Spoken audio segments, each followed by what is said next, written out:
Well, back to 20 years, 5 years, or whatever the number of years it was at that particular episode,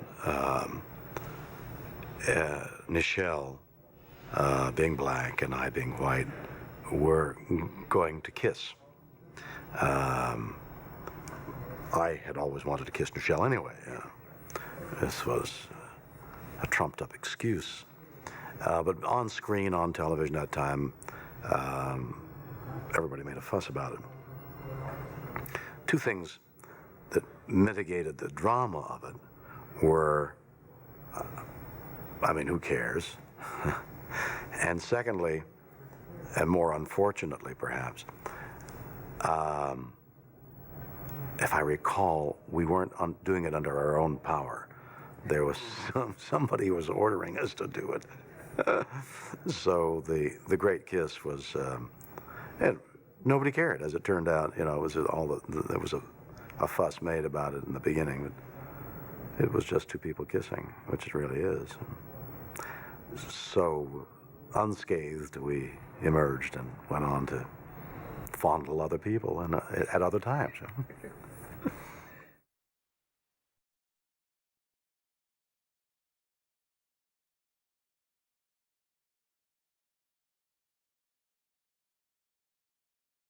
Well, I don't think it can beat or be more pervasive than the mood that I feel with these people who are my friends.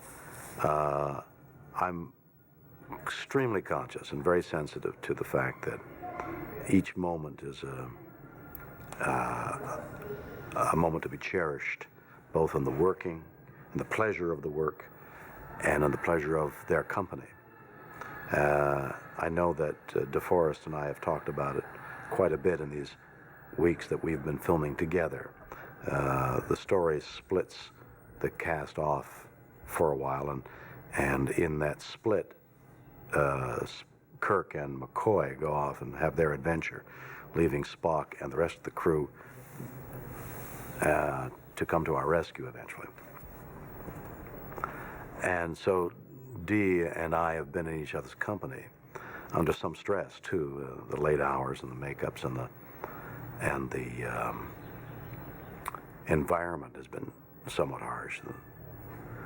And it's only served to bring us closer together, and I've spent a great deal of time with Dee in these last weeks, and I'm looking forward to spending the time with the rest of the cast, which includes Leonard, who is, I consider, a dear friend. I consider both DeForest and Leonard really fine friends of mine. The other cast I know less well, and of course I'm very fond of them, but three of us have known each other for longer than a lot of people are alive, and even that alone, even if you disliked each other, that alone is a bond.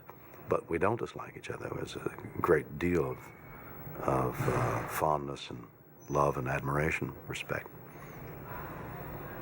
I have a sense of nostalgia before the event is over. So the rap will be climactic, but in a way anticlimactic, because I've already solidified my bonds. And I'm also very much aware of the passage of time and how little time there's left in life.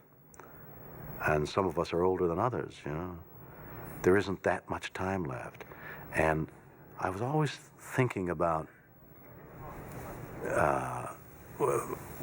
and people I've known who are older than I, my father, saying, George just died. He's a friend of mine. And you could feel the edge of the scythe on your back as your friends around you die. And I'm already beginning to anticipate and see and anticipate the deaths of people that I've become so bonded to. I'm already imagining their deaths and the timpani roll for mine. That's what I'm very much aware of.